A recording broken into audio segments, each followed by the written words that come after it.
안녕하십니까. 저는 한국은행 조사국 국제종합팀에서 근무하고 있는 이택민 과장입니다. 오늘 저희가 설명할 내용은 한국은행이 지난 8월 말에 발표할 경제전망 보고서를 기반으로 하고 있습니다. 먼저 한국은행이 경제전망을 하는 이유에 대해서 설명드리면서 시작하고자 합니다.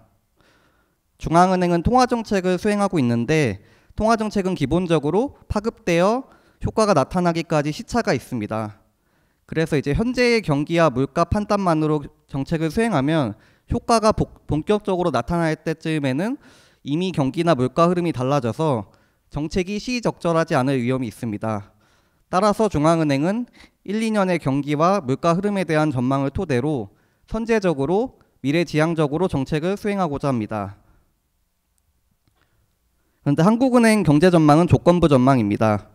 왜냐하면 실제 경제는 앞으로 어떤 일이 벌어질지 예측하기가 매우 어렵고 예상치 못한 충격들도 계속해서 발생하기 때문입니다. 지정학적 갈등으로 국제 유가가 갑자기 급등하거나 지난번 코로나와 같이 전 세계적인 팬데믹 상황이 나타나서 세계 주요국의 정책이 급변하는 이런 불확실성이 상시 존재하고 있습니다. 이러한 상황에서 저희 한국은행은 우리나라 경제에 영향을 미치는 주요 대내외 여건들을 살펴보고 앞으로 어떤 일이 있고 어떻게 흘러갈 것인지를 최대한 현 상황에서 합리적으로 전망하고자 해서 전제치를 각각 설정합니다. 그리고 이러한 전제를 바탕으로 우리나라 거시경제를 전망하는 구조입니다. 여기서 중요한 점은 경제전망은 하나의 스토리텔링이라는 점입니다. 단순히 수치를 맞추는 게 아니라 세계 경제가 이렇게 흘러간다면 우리 경제는 이런 경로를 따라갈 것이다 라는 식으로 하나의 이야기 구조를 설계하는 것인데요. 더 자세하게 말씀드리면 첫 번째 대내외 여건 점검 파트에서는 세계 경제, 특히 우리나라와 밀접한 주요국 경제, 국제 유가 등에 대해 전망을 합니다. 이런 변수들에 대해서 먼저 전망을 하는 이유는 우리나라가 소규모 개방 경제이기 때문입니다. 우리나라 경제가 많이 발전했지만 세계 경제 규모에서 보면 미국이나 중국 같은 큰 나라들에 비해서 소규모라고 할 수 있습니다. 또한 폐쇄 경제가 아니고 개방 경제이기 때문에 세계 경제, 세계 교역, 국제 금융 시장 이런 움직임에 상당한 영향을 받습니다. 그래서 이제 여기 나와 있는 대외 여건 같은 거는 우리나라 입장에서 일종의 외생 변수라고 볼 수 있습니다. 이런 외생 변수는 쉽게 말해서 한국 경제 바깥에서 우리 경제에 영향을 주지만 우리가 그 변수들을 컨트롤하기는 어려운 요인을 말합니다. 대표적으로 세계 경제 상황이나 국제 유가 같은 게 있습니다. 이런 변수들은 우리 국민 경제에 큰 영향을 미치지만 우리나라 경기 상황이 바뀐다고 해서 바로 영향을 받는 것은 아닙니다. 물론 이제 현실에서 완전히 외생적인 변수는 드물지만 상대적인 관점에서 봤을 때 이런 변수들은 외생성이 매우 강하다고 볼 수 있습니다. 마찬가지로 대내 여건 중에서도 정부의 재정 정책 같은 것은 한번 방향이 정해지면 단기간에 바꾸기 어려워서 외생성이 높은 편입니다. 그리고 장기 금리, 주가, 환율 같은 금융 여건들은 국내 요인뿐만 아니라 글로벌 경기나 주요국 통화 정책 같은 대외 환경에 민감하게 반응하기도 해서 예측이 쉽지 않습니다. 그래서 저희가 이제 경제 전망을 할 때는 이런 대내외 여건의 흐름을 조건부로 먼저 가정해 준 다음에 그걸 전제로 우리나라 경기와 물가 흐름이 어떻게 될지에 대해서 하나의 스토리로 전망하는 방식으로 접근하는 것입니다. 그러면 이제 세계 경제에 대해서 먼저 말씀을 드리도록 하겠습니다. 국가별 세부 사항은 나중에 설명드리겠지만 최근 이제 주요 지표들을 보면 전반적으로 예상보다 양호한 흐름을 보이고 있습니다. 대표적으로 세계 경제 흐름을 보여주는 지표 중에 글로벌 PMI라는 지표가 있는데 구매 관리자 지수라고 해서 기업의 자재 구매 담당자들을 대상으로 생산이나 재고, 수요 상황을 설문조사에서 만드는 서베이 지표입니다.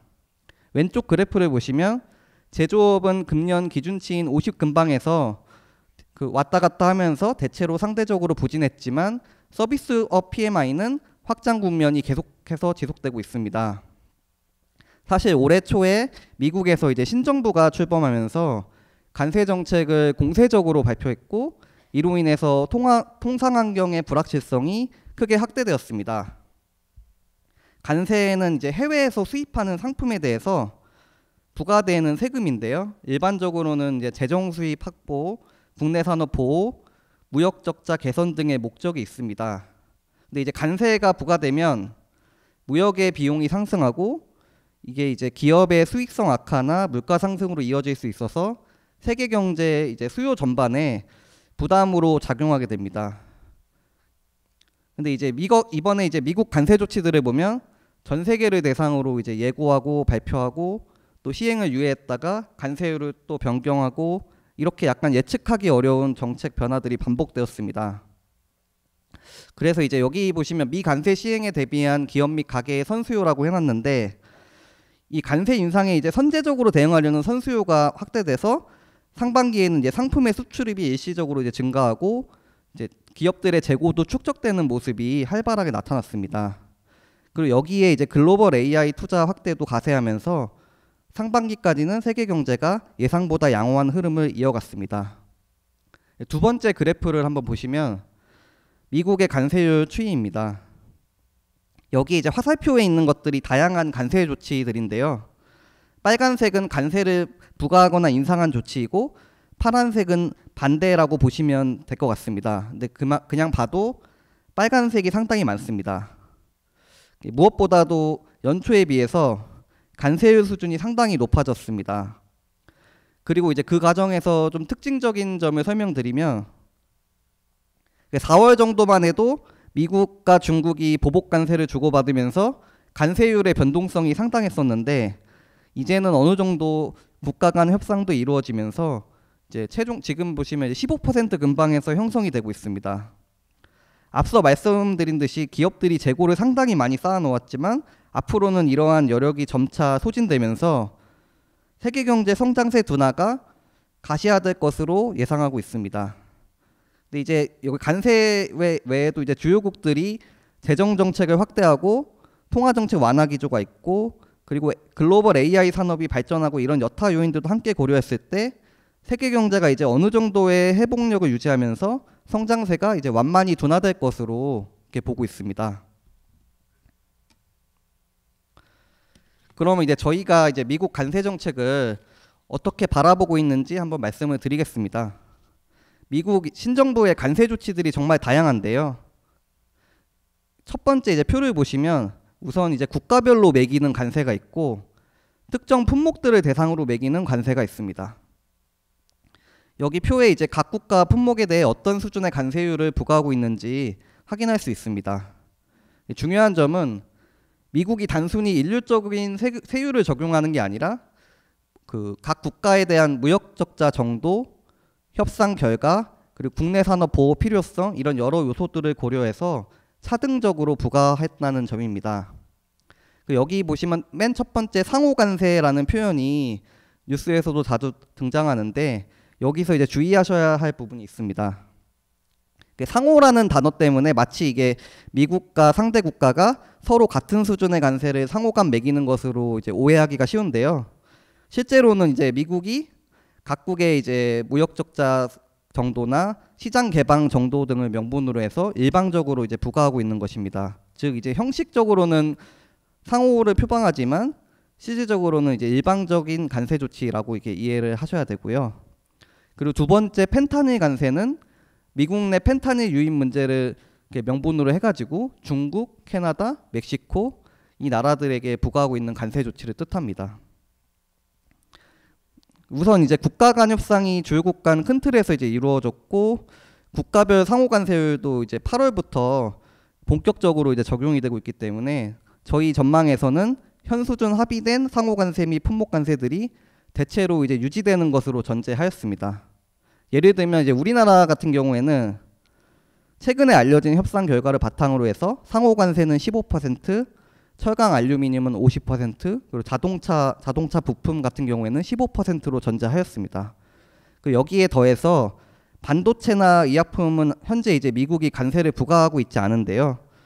지금까지 수차례 관세 부과를 예고하고 있는 점을 감안해서 26년에는 관세 부과가 시작될 것이라고 저희가 미리 전제를 하였습니다. 사실 이런 반도체 의약품 관세 같은 경우에는 아직 구체적으로 발표가 되지 않아서 관세율의 강도나 부과 범위가 상당히 좀 불확실한 상황인데요. 저희가 이제 EU 같은 경우에는 이제 그 반도체 의약품 관세를 하더라도 15% 정도로 이렇게 하기로 했고 상한으로 하기로 했고 우리나라 같은 경우에는 최애국 대우를 받기로 한 사실을 참고하였습니다.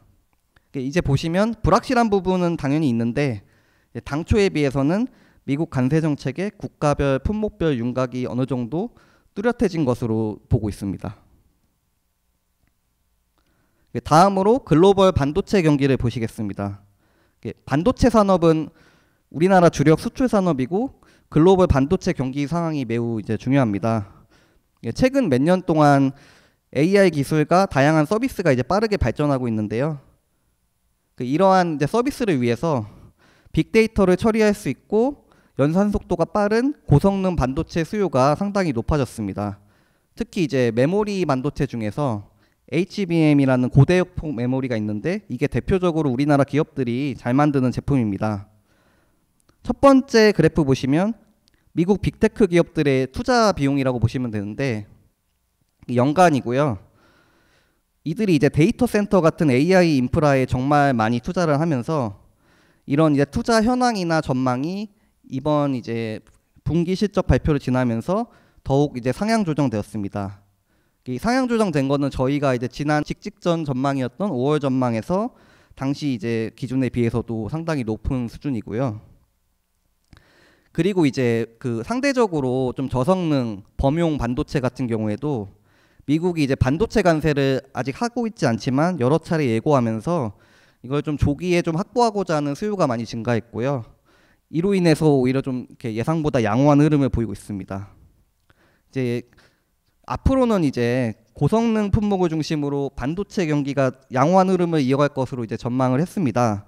근데 반면에 이제 좀 저성능 품목 같은 경우에는 이제 그 반도체 관세전 선수요가 좀 되돌려질 경우에는 성장세가 둔화되면서 양극화가 좀 심화될 수 있다는 좀 우려가 있습니다. 그럼 이제 이번 주요국 경제로 넘어가서 미국 경제부터 살펴보도록 하겠습니다. 미국 경제 금년 2분기 GDP가 전기 대비 연율로 3.0%인데요. 이것만 보면 또 괜찮아 보이는데 사실 1분기에 관세 인상 전에 상품을 미국으로 빠르게 이제 보내게 되면서 미국의 이제 수입이 되게 급증했었고 그에 따라서 이제 1분기에는 역성장을 했었습니다. 그래서 이제 2분기는 이에 대한 되돌림 현상이 나타나면서 반등한 측면이 있습니다. 그래서 이제 약간 이런 거를 좀 저희가 이렇게 마스크된 거를 좀 이렇게 잘 봐야 되는데요. 분홍색 부분이 민간 소비인데 이것이 이제 작년까지는 되게 좀 양호했는데 1분기에 좀 많이 둔화됐었고 2분기는 좀 소폭 개선되는데 그쳤습니다. 그리고 이와 함께 지금 최근 고용 지표를 보면 실업률이 이제 4.3%까지 상승했고 그 비농업 취업자 수 증가 규모 이런 것도 좋지 않은데 게다가 이제 좀 과거 실적 데이터를 좀 이렇게 하향 조정하는 이런 모습도 나타났습니다. 이런 데는 좀 이민 규제나 공공부문 해고 약간 이런 요인들도 좀 복합적으로 작용한 것으로 보입니다. 그래서 이제 미국의 이제 성장 모멘텀이 작년까지는 소비 중심으로 좋았는데 금년을 보면 이제 전반적으로 내수 부문의 모멘텀이 약화되었다 이렇게 좀 평가하고 있습니다. 이제 그럼 앞으로는 관세 인상의 영향이 이제 또 점차 또 확대되면서 물가 오름세가 확대되고 성장세가 완만하게 둔화될 것으로 보고 있습니다. 실제로 어제 그 미국 소비자 물가 CPI 8월 데이터가 나왔는데 2.9%로 7월에 이제 2.7%보다 더 높아졌고요. 그리고 이제 두 번째 그래프 보시면 관세에 이제 좀 민감한 근원 상품 물가를 보면 상승세가 나타나고 있습니다. 이 품목들도 좀 관세 영향을 받는 품목들이고요. 한편 이제 내년에는 관세의 부정적인 영향은 좀 이어지는데 최근에 이제 7월에 이제 미국의 대규모 감세 법안이 최종 통과해서 이런 것들이 기업 투자를 촉진하면서 성장 흐름이 다소 개선될 수 있다고 전망하고 있습니다. 다음으로 유로 지역 경제를 보시겠습니다. 유로 지역은 1분기 성장률이 미국의 관세 조치 전 조기에 이제 수출하고자 하는 이런 효과로 성장세가 이제 1분기에는 좋았는데 이 효과가 되돌려지면서 2분기 성장률이 크게 낮아졌습니다. 국가별로 보시면 이제 프랑스, 스페인 이런 데는 내수를 중심으로 해서 양호한 모습을 보였는데 독일, 이탈리아 같은 경우에는 수출이 이제 부진함에 따라서 역성장을 하였습니다. 사실 이제 유로 지역 같은 경우에는 러시아 우크라이나 전쟁 여파도 있고 첨단 산업 경쟁력도 좀 이렇게 다른 주요국에 비해 높지 않아서 성장률로 보면 이제 0%, 1% 초반대 정도에 위치하는데요. 그렇지만 이제 그간에 디스인플레이션이 좀 진전되면서 통화 정책이 많이 완화되어 왔고 고용 상황도 이제 실업률이 통계 편제 이후에 사상 최저치를 유지하는 등 상당히 좀 견조한 편입니다. 그리고 이제 유로 지역이 내년부터는 국방비 지출 확대 등 그 유럽 재무장 계획이란 게 있습니다. 그래서 이제 이런 효과도 이제 내년에는 나타나면서 개선 흐름을 이어갈 것으로 보고 있는데요. 근데 이제 미국의 관세 영향 때문에 그 속도가 좀 더딜 것으로 이렇게 전망을 하고 있습니다. 다음으로 중국 보시겠습니다. 중국 경제가 이제 미국과 이제 4월에 보복 관세를 좀 많이 서로 크게 주고받기도 하면서 우려가 상당히 높았다가 현재는 이제 관세 휴전을 하고 협상을 진행하고 있습니다. 중국 경제 성장률을 보시면 5% 이상의 성장세를 이어가고 있습니다. 최근에 여기에는 이제 정부가 여기 중국 그 노후 가전제품을 교체할 때 보조금을 지급해주는 이구한신이라는 정책이 있습니다. 이로 인해서 이제 소비가 상당히 견조한 증가세를 나타나고 있습니다. 그래프에서 이제 황색을 보시면 되고요. 또 이제 미국이 중국에 부과하는 전체 관세율이 평균적으로는 한 40% 수준이라 상당히 높은데 이런 약간 좀 부정적인 상황에서도 불구하고 수출이 상당히 좀 양호한 편입니다. 이제 여기에는 이제 그 관세 유예 조치도 있는데 중국이 이제 수출국 다변화 노력을 하면서 미국의 다른 국가들로 수출을 상당히 좀 잘하고 있습니다. 기본적으로는 이제 미국 관세 충격 영향이 점차 확대되면서 성장세 둔화가 예상되기는 하지만 이런 정부의 약간 적극적인 노력들이 이를 어느 정도 완충해 나갈 것으로 이렇게 보고 있습니다.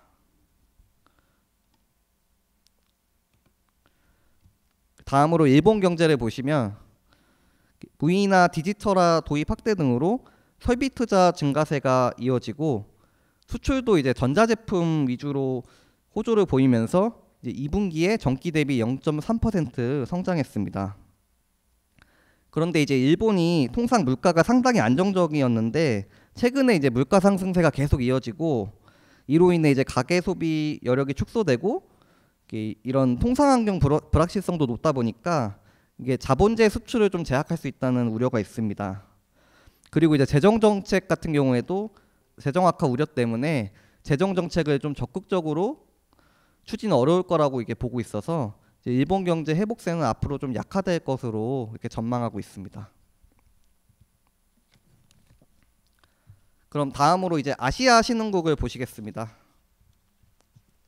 아시아 신흥국 인도나 이제 아세안 5, 인도네시아, 말레이시아, 태국, 필리핀, 베트남 이런 나라들을 말하는데요. 기본적으로 이들 국가는 신흥시장 특성상 경제 성장률이 좀 높은 편이고요. 특히 이제 최근에 글로벌 공급망 재편 과정에서 좀 수혜를 입고 있는 지역이라고 할 수 있습니다. 과거에는 이제 생산기지들이 제조업 생산기지들이 중국에 많이 집중되어 있었는데 이런 이제 생산기지들을 이들 국가로 이전하는 흐름이 뚜렷하게 나타나고 있습니다. 예를 들면 이제 애플사의 아이폰 같은 경우에는 대부분 중국에서 조립되다가 최근에는 인도에서 많이 조립하고 있습니다. 참고로 이제 스마트폰은 미국이 이제 관세를 면제하고 있는 품목이고요. 최근에 이제 경제 지표를 보면 인도는 내수를 중심으로 견조한 성장세를 이어가고 있으며 아세안 5국도 수출과 투자를 중심으로 양호한 모습입니다. 근데 이제 미국의 관세 정책이 이들 국가들한테 새로운 이제 하방 압력으로 작용을 하고 있습니다. 인도 같은 경우에는 러시아산 원유 수입을 이유로 미국이 이제 기존의 상호 관세는 25%인데 추가 벌칙성 관세로 25%를 추가로 부과하기도 하였고 아세안 국가들 같은 경우에는 상호 관세가 거의 20%대 수준인데다가 이제 환적 관세라고 있습니다. 이 환적 관세가 좀 불리하게 적용될 가능성을 좀 우려하고 있는데요. 이제 환적 관세를 이제 설명드리면 이제 특정 국가가 중국산 제품을 이제 수입 가공해서 미국에 이제 수출하면 그게 만약에 이제 중국산 제품으로 이게 간주가 되면 40%의 고관세를 물리기로 하였습니다. 마지막 세 번째 그래프 보시면 이런 아세안 국가들이 중국으로부터 수입하고 미국으로 수출하는 이런 게 상당합니다. 그래서 이제 베트남 같은 경우에는 이게 중국의 우회 수출 경로가 아니냐 이런 약간 주장도 있습니다. 따라서 이제 기본적으로는 이제 공급망 재편 수혜 때문에 양호한 성장세를 좀 이어갈 것으로 보고 있지만 이런 미국 관세 정책 영향으로 인해서 성장률이 좀 다소 낮아질 것으로 예상하고 있습니다. 네, 지금까지 이제 국가별로 경제를 보았고요. 이제 국제 유가를 한번 살펴보도록 하겠습니다. 우리나라는 원유를 전량 이제 해외에서 수입하고 석유 화학 산업이 또 이제 우리나라 주력 산업이기 때문에 또 중요합니다. 국제 유가 그래프를 보시면 올해 초만 해도 이제 작년이랑 올해 초 80달러대도 있었고 이렇게 상당히 높았는데 최근에는 60달러 중반대로 하락한 상황입니다. 이제 원유 가격이 좀 이렇게 하락하고 있는 이유는 오펙 플러스라고 이제 석유 수출국들의 연대체가 있는데 석유 생산 규모를 예상보다 빠른 속도로 좀 늘리고 있습니다. 그게 늘리고 있는 이제 배경에는 최근에 이제 오펙 플러스에 가입하지 않은 미국이나 캐나다, 브라질 이런 산유국들이 원유 생산을 좀 꾸준히 늘려오기도 해가지고 이에 대응해서 이제 좀 이렇게 시장 점유율을 회복하고자 하는 의도가 있습니다. 약간 이런 이제 수급적인 문제 때문에 주요 이제 원유 전망 기관들도 원유의 초과 공급 여건이 이어질 것으로 이렇게 보고 있고요. 아무래도 이게 초과 공급 여건이 이어지면서 앞으로도 이제 60달러 초중반 수준으로 낮아질 것으로 저희는 예상하고 있습니다. 네, 다음으로 대내 여건으로 이제 넘어가서 재정 지출을 보시겠습니다. 국민 경제에서 정부의 역할이 중요한데 정부 부문이 여러 가지 세금을 통해서 벌어들이거나 국채를 발행해서 자금을 조달해 가지고 이를 이제 공공재, 인프라, 복지 다양한 이제 공공 서비스를 위해서 이제 지출을 하는데요. 여기서 이제 통합 재정 지출은 이거는 이제 정부의 모든 지출을 포괄하고 있습니다. 근데 이제 여기에는 이제 국민연금 같은 이제 사회보장성 기금도 이제 포함이 되어 있는데요. 이런 사회보장성 기금은 약간 국민연금처럼 장래를 대비한 적립의 성격이 좀 강해서 이런 기금의 흑자가 좀 많이 쌓이는 시기에는 실제보다 좀 과도하게 건전하게 보이는 이런 문제가 있습니다. 그래서 이제 실질적인 우리나라의 이제 재정 건전성을 판단할 때는 관리 재정 수지라는 개념이 따로 있습니다. 이거는 이제 통합 재정 지출에서 사회 보장성 기금을 제외해 가지고 이렇게 정부 수입과 지출의 차이를 계산한 것인데요. 그래서 이제 올해 같은 경우에는 통합 재정 지출은 하반기에 2차 추경으로 소비 쿠폰 집행이 신속하게 이루어지면서 이 규모가 전년 대비 뚜렷하게 확대될 것으로 그렇게 예상하고 있습니다. 한편 이제 관리 재정 수지 적자 비율은 약 4% 초반 수준을 나타낼 것으로 예상하고 있습니다. 다음으로 이제 주택 시장 상황입니다. 주택 매매 가격은 지역별로 좀 다른 흐름을 보이고 있는데요. 비수도권 같은 경우에는 좀 하락세가 이어지고 있는데 수도권의 경우에는 서울을 중심으로 오름세가 재차 확대되었다가 대출 규제 강화 영향으로 7월에는 또 상승세가 다소 둔화되었습니다. 그리고 이제 전월세를 보시면 전세 가격은 완만한 상승세를 이어가고 있고 월세 가격은 오름폭이 확대되는 모습입니다. 앞으로 이제 주택 가격이 안정될지 여부에 대해서는 좀 상당히 좀 불확실성이 높다고 보고 있고요. 자세히 설명드리면 정부의 대출 규제나 구축 부동산 공급 대책이 이제 주택 매수 심리를 진정시키고자 노력하고 있기는 하지만 앞으로 이제 공급 부족 우려나 금리 인하 기대 등 기조적 상방 압력이 좀 상존하고 있다고 보고 있습니다. 다음으로 이제 금융 여건을 보시겠습니다. 네, 금리를 보면 장기 시장 금리는 미연준 금리 인하 기대도 있었고 그리고 국채 발행 확대 가능성에도 영향받으면서 좀 이렇게 상대적으로 좀 좁은 범위에서 등락하는 모습을 보였습니다. 주가 같은 경우에는 미국이 이제 우리나라를 포함한 주요국하고 이제 관세 협상이 진전되면서 통상 환경 불확실성이 좀 줄어든 측면도 있고, 그리고 이제 자본시장 제도 개선 기대 이런 것 때문에 투자 심리가 좀 개선되면서 큰 폭으로 상승했습니다. 그리고 이제 환율을 보시겠습니다. 환율 같은 경우에는 글로벌 달러화 움직임에 영향받으면서 이제 1,300원 후반대 수준인데요. 미국 달러화 같은 경우에는 이제 기축 통화여 가지고 우리나라를 비롯한 다른 국가들의 통화가 다 달러화 대비로 이제 환율이 표시가 됩니다. 이제 많이 사용하는 이제 달러화 가치를 측정하는 방법이 DXY 지수라고 있는데, 이게 세계 주요 6개의 통화 대비해서 달러화 가치를 측정합니다. 원달러 환율 같은 경우에는 이런 이제 DXY 움직임을 주로 따라갔는데, 이제 최근에는 또 이제 미국 주식 투자처럼 이제 거주자의 해외 투자 자금 수요가 확대된 점이 영향을 미치면서 좀 기조적인 상방 압력도 있는 것으로 보고 있습니다. 그리고 가계대출 같은 경우에는 지난 2월 이후에 수도권 주택들이 활발하게 거래되면서 2분기에는 이제 주택담보대출을 위주로 확대되었다가 7월에는 이제 627 가계부채 대책이 있었거든요. 그거 영향이 이제 좀 규제 시차가 짧은 신용대출 같은 데서 이게 좀 빠르게 나타나면서 증가폭이 축소가 되었습니다. 근데 이제 한편 이제 주택거래가 지난 6월까지 좀 활발했기 때문에 주택담보대출 같은 경우에는 좀 시차를 두고 좀 증가 요인으로 나타날 수 있다고 보고 있습니다.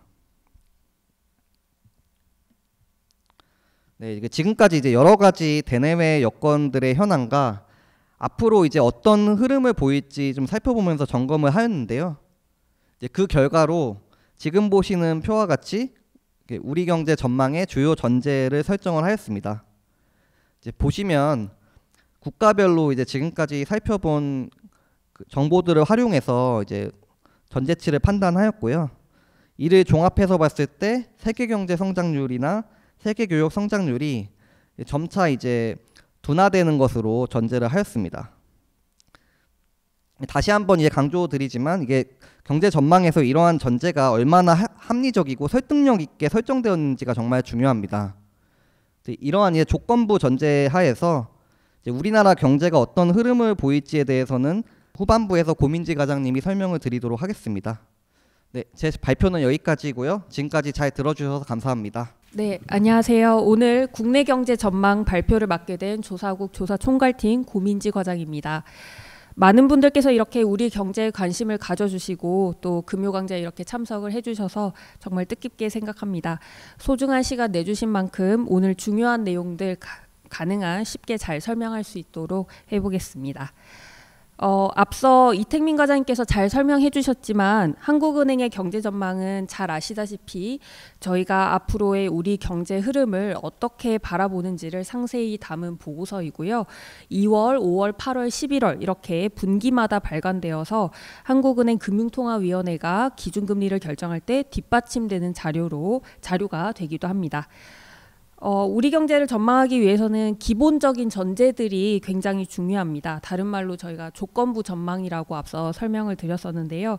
그래서 앞 파트에서 우리 경제를 바라보기 위해서 먼저 살펴봐야 할 여건들에 대해서 먼저 설명을 드린 것이고요. 이제 이를 바탕으로 경제 전망에 대해서 성장, 경상수지, 물가, 고용 이렇게 차근히 설명을 드리도록 하겠습니다. 먼저 첫 번째 전망의 주요 과정입니다. 앞서 상세하게 설명을 다 해주셨는데 주요 내용만 간략하게 좀 더 짚어보겠습니다. 먼저 세계 경제는 미국과 주요국 간 관세 협상이 7월 말 발표되면서 불확실성은 어느 정도 완화되었습니다. 그렇지만 관세율 자체는 역사적 수준으로 높아졌고 이게 적용되면서 점차 그 영향이 글로벌 실물 경제에 파급되어서 성장세가 완만하게 둔화될 것으로 예상을 하고 있습니다. 세계 교역도 관세가 부과되면 수입하는 입장에서는 비용이 높아지기 때문에 관세부가 이전에 미리 수입 재고를 많이 쌓아두려는 움직임이 굉장히 강했거든요. 그래서 교역 실적이 양호했던 측면이 있는데 앞으로는 이러한 효과도 점차 소멸되면서 교역 증가세가 둔화될 것으로 예상을 하고 있습니다. 그리고 반도체가 우리 주력 산업인 만큼 IT 경기도 굉장히 중요한데요. IT 경기는 AI 투자에 힘입어서 확장 국면이 이어지고 있는 상황입니다. 대내 여건으로는 저희가 지난 5월 경제 전망 이후에 2차 추경이 발표되어서 집행되기 시작했는데요. 상당 부분이 여러분들 잘 아시는 소비 쿠폰으로 집행이 되고 있습니다. 그리고 대내 불확실성이 많이 완화되면서 경제 심리도 굉장히 빠르게 개선이 되었죠. 그리고 마지막으로 미국 관세가 어떻게 적용되느냐에 대한 가정인데요. 저희가 작년 11월부터 관세가 어떻게 매겨질지에 대한 기본 가정을 하고 이를 전망에 반영을 해오고 있습니다. 이번에는 7월 말에 주요국 과 미국의 합의 내용과 그리고 미국의 행정명령이 발표된 만큼 그 내용을 반영을 했고요. 대체로 그 수준이 향후에도 지속되는 것으로 저희가 전제를 했습니다. 이게 우리나라의 경우 상호 관세율은 좀 높아지고 철강 알루미늄 관세는 관세율이 높아지고 대상 품목도 확대되었고요. 그리고 자동차 관세율은 낮아져서 전체적으로 보면은 평균 관세율이 5월 기본 가정과 유사한 수준이라고 이해를 하시면 되겠습니다. 다음 우리 경제 전망 파트를 본격적으로 말씀드리겠습니다. 한국은행 조사국과 경제모형실에서는 앞서 말씀드린 주요 여건들을 기본적으로 고려를 하고 여기에 여러 경제 모형과 정량적, 정성적 정보 그리고 담당자의 판단 등을 기반으로 해서 GDP 성장률 그리고 경상수지, 물가, 고용 등을 전망을 합니다. 그 중에서 GDP 성장에 대한 전망치를 요약한 것이 바로 여기 보시는 이 표이고요. 뒤에서 상세히 설명드리겠지만 먼저 간략하게 말씀드리자면 우리 경제는 올해 0.9%, 내년 1.6% 성장할 것으로 전망을 했습니다. 우리 경제 동향을 먼저 설명을 드리면 1분기에는 전기 대비 마이너스 0.2%로 역성장했었습니다. 그런데 2분기에는 0.7% 성장하면서 반등을 했는데요. 그 출력물 자료는 0.6%로 되어 있는데 그거는 속보치 자료이고 저희 전망 이후에 잠정치가 발표되면서 0.7%로 소폭 상향 수정되었습니다. 이러한 반등 배경은 건설 투자의 경우 감소폭이 예상보다 컸지만 소비가 빠른 심리 회복으로 개선세를 나타냈고 수출도 양호한 흐름을 보였기 때문입니다. 그렇다면 전망치는 어떠냐? 저희 올해 성장률을 앞서 말씀드린 것처럼 전년 대비 0.9%로 전망을 했는데요. 이건 저희가 지난 5월 경제 전망에서 예상했던 0.8%보다 0.1 높인 수준입니다. 겨우 0.1 뭐 이렇게 생각을 하실 수도 있는데 사실 이렇게 조정하게 된 배경에는 굉장히 여러 요인들이 복합적으로 얽혀 있습니다. 가운데 그래프를 보시면 되는데요. 먼저 2차 추경과 경제 심리의 빠른 개선이 소비 등 내수를 활성화시킬 것으로 예상이 되어서 올해 성장률을 0.2%포인트 정도 높일 것으로 저희가 평가를 했고요. 그리고 앞서 설명드린 것처럼 AI 투자를 위한 고성능 반도체를 중심으로 IT 경기가 좋은 상황이고 그리고 관세 영향이 예상보다 더디게 나타나고 있는 점도 수출을 중심으로 0.2%포인트 높일 것으로 추정을 했습니다. 관세 영향이 더디게 나타나고 있는 것에 대해서는 이따가 수출 파트에서 좀 더 설명을 드리겠습니다. 그리고 이렇게 소비와 수출만 보면은 성장이 1%를 넘길 수도 있을 것 같은데 사실 건설 경기가 예상보다 좀 부진한 상황입니다. 그래서 이게 0.3%포인트 정도 낮추는 요인으로 평가가 되어서 종합해서 총 0.1만 높이게 된 것입니다. 내년 성장률의 경우 1.6%로 저희가 지난 전망 수준에 부합하는 것으로 보았습니다. 세 번째 그림을 보시면 점차 파란색 내수가 기여하는 폭이 커지죠.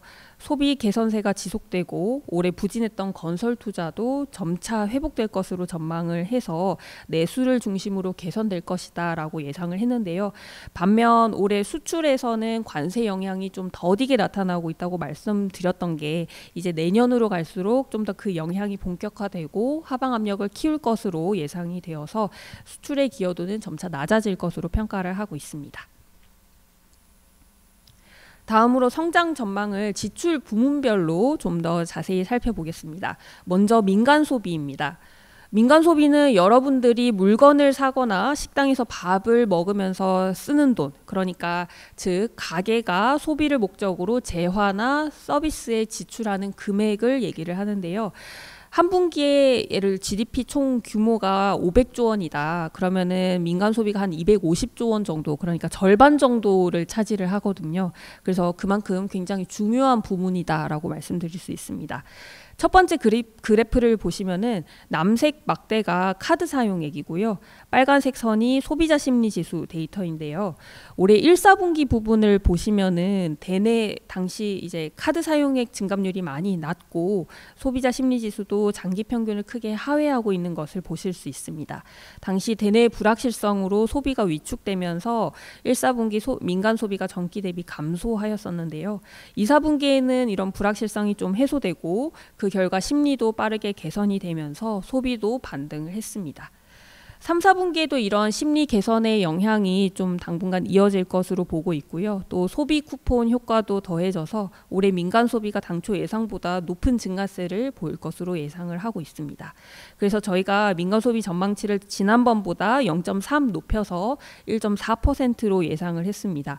내년에는 우측의 그래프처럼 실질 소득이나 그간의 금융 여건 완화가 소비를 뒷받침하면서 개선 흐름을 이어갈 것으로 예상을 하고 있고요. 그래서 1.6%로 올해보다는 소폭 높아질 것으로 전망을 하고 있습니다. 다음으로 건설 투자입니다.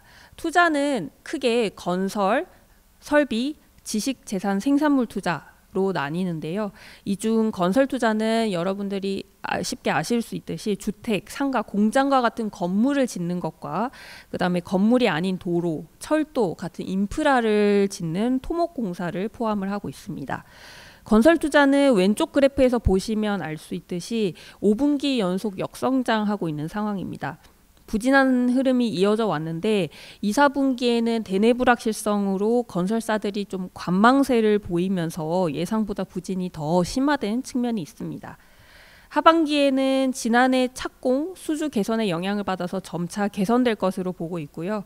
그런 가운데 이제 반도체 공장 건설이 재개되고 그다음에 GTX B 노선과 같은 그런 대규모 토목 공사도 추진될 것으로 예상이 되어서 상반기보다는 부진이 완화될 것으로 예상하고 있습니다. 다만 건설 경기가 이렇게 부진한 것은 경기적인 이유뿐만 아니라 구조적인 이유도 저희가 크다고 보고 있습니다. 예를 들어서 수도권과 비수도권 간의 주택 수급 양극화로 비수도권 일부 지역에서는 미분양이 여전히 많은 상황이거든요. 이러한 구조적 요인까지 고려하면 회복 속도는 좀 더딜 것이다 라고 저희가 평가를 하고 있고, 그래서 이번 건설 투자 전망치도 2.2%포인트 더 낮춰서 전년보다 8.3% 감소하는 것으로 예상을 했습니다. 다음으로 설비 투자와 지식재산 생산물 투자를 살펴보겠습니다. 줄여서 지재물 투자라고도 하는데요. 설비 투자와 지재물 투자는 주로 기업이 생산 활동을 위해서 투자를 하는 것입니다. 차이점은 설비 투자는 형태가 있는 유형 자산에 투자를 하는 것인데, 좀 더 구체적으로 공장에 기계를 들여오거나 자동차, 항공기, 선박 이런 것들을 도입하는 것을 의미를 하고요. 지재물 투자는 형태가 없는 무형 자산, 예를 들어서 연구개발, R&D 같은 거, 그리고 소프트웨어 같은 데 투자하는 것을 의미를 합니다. 설비 투자는 최근 반도체 장비를 중심으로 예상보다 견조한 상황입니다. 앞서 여건에서 말씀드렸던 것처럼 IT 경기, 양호한 IT 경기와 연결이 되죠. 그리고 이러한 흐름을 반영을 해서 저희가 올해 설비 투자 전망치를 2.5%로 0.7 높였습니다. 다만 가운데 그래프를 보시면은 알 수 있는 것처럼 IT 제조업 부문과 BIT 부문 간에 좀 차별화된 모습이 나타나고 있기 때문에 저희가 앞으로는 좀 완만한 둔화 흐름이 나타날 것이다 라고 예상을 하고 있습니다. 다음으로 지재물 투자는 기업들이 글로벌 경쟁이 격화되는 상황에서 신성장 부문 기술 경쟁력 확보를 위해서 굉장히 많은 노력을 하고 있고요. 또 정부의 연구개발 예산도 지난해보다 좀 확대되면서 지재물 투자 전반적으로 개선세가 이어질 것으로 예상을 하고 있습니다. 그래서 지난해에는 1.2% 증가했는데 올해는 2.9% 증가할 것으로 전망을 하고 있고요. 그런데 이제 올해 증가율을 지난 전망보다 조금 하향 조정한 것은 상반기 실적이나 이런 것들을 좀 반영하면서 소폭 낮아지게 된 것이다 라고 이해를 하시면 되겠습니다. 다음은 수출입입니다. 먼저 재화 수출을 보시면 지난해 굉장히 큰 폭 증가했던 것을 보실 수 있습니다. 하지만 올해는 미국의 관세 영향을 반영을 해서 5월 경제 전망 당시 소폭 감소하는 것으로 예상을 했었는데요. 하지만 앞서 설명드렸던 것처럼 AI를 중심으로 IT 경기가 매우 양호한 흐름이고요. 그리고 이 때문에 우리 반도체 수출도 예상보다 강한 상황입니다. 그리고 미 관세 영향이 예상보다 더디게 나타나고 있다라고 말씀을 드렸었는데 여기 왼쪽 그래프를 보시면 대미 수출액 추이가 나와 있습니다. 미국이 올해 3월 철강 관세를 시작으로 자동차 부품 관세 그리고 상호 관세를 전 세계에 부과를 하고 있는 상황인데요. 하지만 빨간색 25년도 선 그래프를 보시면은 사실 지난해와 크게 다르지 않은 좀 양호한 상황이라고 보시면 됩니다. 관세 영향은 여러 경로를 통해서 이제 파급이 될 수 있지만 가장 주된 경로는 무역 경로인데요. 무역 경로는 관세가 부과되면 현지 기업이 수입하는데 비용이 늘게 되면서 미국 내 제품 가격이 오를 테고요. 이 때문에 미국 내 수요가 줄어들면서 교역도 줄어들게 되는 그런 경로를 의미를 합니다. 하지만 지금까지는 기업들이 관세 인상에 대비해서 많이 쌓아두었던 재고로 대응을 하거나 아니면 마진 축소로 감내를 하면서 가격 인상을 최소화해 왔습니다. 그래서 이런 관세의 부정적 영향도 약하게 나타나면서 상반기 수출이 저희가 예상했던 것보다 양호했던 것으로 이해를 하시면 되겠습니다. 따라서 올해 재화 수출 증가율을 2.5%로 2.6만큼 상향 조정을 했고요. 내년에는 이제 반면에 지금까지 더뎠던 이런 관세 영향이 점차 확대되면서 0.1% 감소할 것으로 예상을 했습니다. 수입은 내수와 수출 모두의 영향을 받는데요. 올해 수입의 경우 이제 최근 내수 회복세와 수출 흐름을 감안을 하여 1.6%포인트 상향 조정을 하였고요. 내년의 경우에는 점차 미 관세 영향이 나타나면서 수출과 설비 투자가 둔화되는 흐름이 예상이 되기 때문에 저희가 당초 전망을 하회할 것으로 예상을 했습니다. 지금까지 성장 전망을 부문별로 말씀을 드렸고요. 이제는 경상수지, 물가, 고용에 대해서 말씀드릴 텐데 각 부문은 모두 앞서 설명드렸던 GDP 경제활동과 모두 밀접한 관련이 있기 때문에 함께 연결하여서 생각하시면 이해하시는 데 도움이 되실 것 같습니다. 경상수지는 한 나라가 다른 나라와 거래를 하면서 주고받은 돈의 흐름을 수지로 나타낸 것입니다. 이런 돈의 흐름은 4가지로 분류를 할 수 있는데 상품 수지, 서비스 수지, 본원소득 수지, 이전소득 수지로 세분화할 수 있는데요. 먼저 상품 수지는 앞서 설명드렸던 재화 수출입과 연결이 되고요. 그리고 서비스 수지는 서비스를 거래를 하는 것입니다. 그리고 본원소득 수지는 여러분들 중에 해외 증권 투자를 하시는 분들이 많이 있을 겁니다. 해외 주식이나 채권에 투자를 하게 되면은 배당이나 이자를 받게 되는데 그렇게 발생하면서 들어오는 게 본원소득 수지다라고 이해를 하시면 되고요. 이번 경상수지 전망은 결과적으로 1,100억 달러, 올해 1,100억 달러로 예상을 했고 지난 전망치보다 280억 달러를 높여서 잡았습니다. 그 배경은 상품 수지와 본원소득 수지와 관련이 있는데요. 상품 수지는 이제 앞서 말씀드렸던 것처럼 반도체를 중심으로 수출이 예상을 상회하는 상황이고요. 그리고 반면에 수입 같은 경우에는 저희가 유가가 안정된 상황이라고 말씀드렸는데 그런 것들이 이제 수입이 결과적으로 좀 낮아지면서 이제 흑자폭이 지난 전망보다는 커질 것으로 예상을 했고요. 본원소득 수지는 오른쪽 그래프를 보시면 알 수 있듯이 대외금융자산이 계속해서 증가세를 지속을 하고 있습니다. 따라서 마찬가지로 높은 수준의 흑자가 이어질 것으로 전망을 했습니다. 반면 서비스 수지는 적자폭이 이어지고 지난 전망보다 그 폭도 좀 더 커질 것으로 예상을 했는데요. 최근 글로벌 여건으로 인해서 R&D라든지 컨설팅 이런 기타 사업 서비스를 중심으로 수입 수요가 크기 때문입니다. 다음은 물가입니다.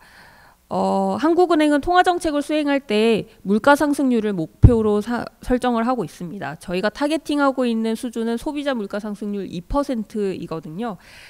최근까지 흐름을 보면 폭우, 폭염과 같은 기상 여건 악화에 따라서 농축수산물 가격이 상당히 상승하였습니다. 그러나 최근 국제 유가가 안정세를 보이면서 7월까지는 2% 내외의 수준을 지속을 해왔습니다. 그리고 근원 물가 상승률도 2% 수준으로 안정적인 흐름을 보여왔고요. 그런데 오른쪽 그래프를 보시면은 8월에 물가 상승률이 1.7%까지 낮아졌고요. 대부분 저기 보이시는 노란색 막대 서비스 부문이 기여를 하고 있는 것을 보실 수 있는데요. 이거는 8월에 일부 통신사들이 통신 요금을 크게 할인을 하면서 이렇게 크게 낮아진 것이라고 이해를 하시면 됩니다. 그래서 근원 물가도 마찬가지로 1.3%까지 낮아졌고요. 근데 이거는 좀 일시적인 요인입니다. 그래서 올해와 내년 전망을 저희가 할 때는 이런 통신 요금이 낮아지는 거는 일시적이기 때문에 일시적이고 또 어느 정도 저희가 예상을 했던 것이기도 하고, 그래서 9월에는 다시 2% 내외가 될 것으로 예상을 하고 있고요. 최근 이제 날씨 요인 때문에 식료품이 좀 상승하였고, 반면에 수요 압력은 낮고 국제 유가는 안정적인 흐름을 보이는 점을 좀 고려를 해서 올해 전망치는 저희가 기존 1.9%에서 2%로 소폭 높이게 되었습니다. 그리고 근원 물가는 1.9%로 지난 전망치에 부합하는 것으로 예상을 했습니다. 다음으로 고용입니다. 고용의 경우 최근까지의 경기 상황과는 다르게 취업자 수가 높은 수준으로 증가를 하고 있습니다. 1분기에 전년 동기 대비 16만 명, 그리고 2분기에는 21만 명이 증가를 했고요. 이번 8월에도 17만 명 증가해서 양호한 수준을 이어가고 있는데요. 하지만 부문별로는 차별화가 큰 상황입니다. 앞서 경기가 안 좋다고 언급되었던 산업이 제조업, 특히 BIT 부문이 있고요. 또 건설업이 있죠. 취업자 수도 제조업, 건설업 부문에서 감소세를 지속을 하고 있습니다. 그럼 무엇 때문에 이렇게 높은 증가세를 나타내고 있느냐? 바로 공공행정, 보건복지업 부문을 중심으로 서비스업 부문이 크게 늘고 있는 것입니다. 왼쪽 그래프를 보시면은 빨간색 막대가 전체 취업자 수 증감이고요. 빨간색 라인, 선 그래프가, 그리고 분홍 색깔 막대가 공공보건복지를 제외한 취업자 수 증감입니다. 굉장히 지금 차별화되고 있는 모습을 보실 수 있고요. 그리고 오른쪽의 산업별 취업자 수에서도 비슷한 모습을 나타내고 있는 상황입니다. 그래서 향후에도 취업자 수는 건설, 제조업 부문이 좀 부진하겠지만 정부 일자리 확대라든지 그리고 소비 개선세 등을 고려를 해서 올해 증가 규모를 17만 명으로 지난 전망보다 5만 명 높이게 되었습니다. 마지막으로 시나리오 분석입니다. 한국은행은 저희가 기본 전망 이외에도 향후 전망 경로상 주요 불확실성 요인에 대해서 시나리오 분석 결과를 함께 보여드리고 있습니다. 올해 가장 큰 불확실성 요인은 아무래도 미국의 관세 정책인데요. 최근 미국과 다수 국가 간의 관세 합의로 불확실성이 어느 정도 좀 완화되긴 했지만 사실 중국 등 일부 국가와는 그 협상이 계속해서 진행 중인 상황이고요. 그래서 저희가 중요한 리스크 요인으로 평가를 했습니다. 따라서 이번에는 한국 관세율은 이번 합의 결과를 기본적으로 반영을 하고, 낙관 시나리오에서는 중국, 캐나다, 멕시코 등과의 협상이 원만하게 타결이 되어서 관세가 낮아지는 케이스, 그리고 비관 시나리오에서는 무역 갈등이 재점화되어서 중국, 캐나다, 멕시코 국가에 대한 관세율이 높아지고, 그리고 이들 국가도 보복 관세로 대응하는 그런 상황을 가정을 해서 분석을 했습니다. 낙관, 비관 시나리오 모두 사실 올해의 성장과 물가에 대한 영향은 좀 제한적이었습니다. 상황이 바뀌더라도 사실 지금 올해가 절반 이상 지나왔다 보니까 그 영향이 올해보다는 내년으로 좀 더 나타날 것으로 예상을 했고요. 그리고 내년의 경우에는 성장률은 낙관 시나리오에서는 0.1 높아지고 비관에서는 0.2 낮아지는 것으로 추정을 했고요. 그리고 물가 상승률의 경우에는 낙관의 경우에는 내년에도 좀 제한적이고, 그리고 비관의 경우에는 내년에 0.1%포인트 낮아질 것으로 추정이 되었습니다. 이런 분석 결과를 살펴보는 것은 기본 전망뿐 아니라 향후 발생 가능한 경로들을 추가적으로 가늠해 본다는 데에 의의가 있겠습니다.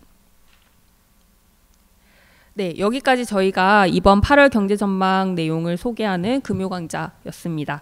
길고 쉽지 않은 내용이었을 텐데 부디 조금이나마 도움이 되었으면 좋겠습니다. 경청해 주셔서 정말 감사드리고요.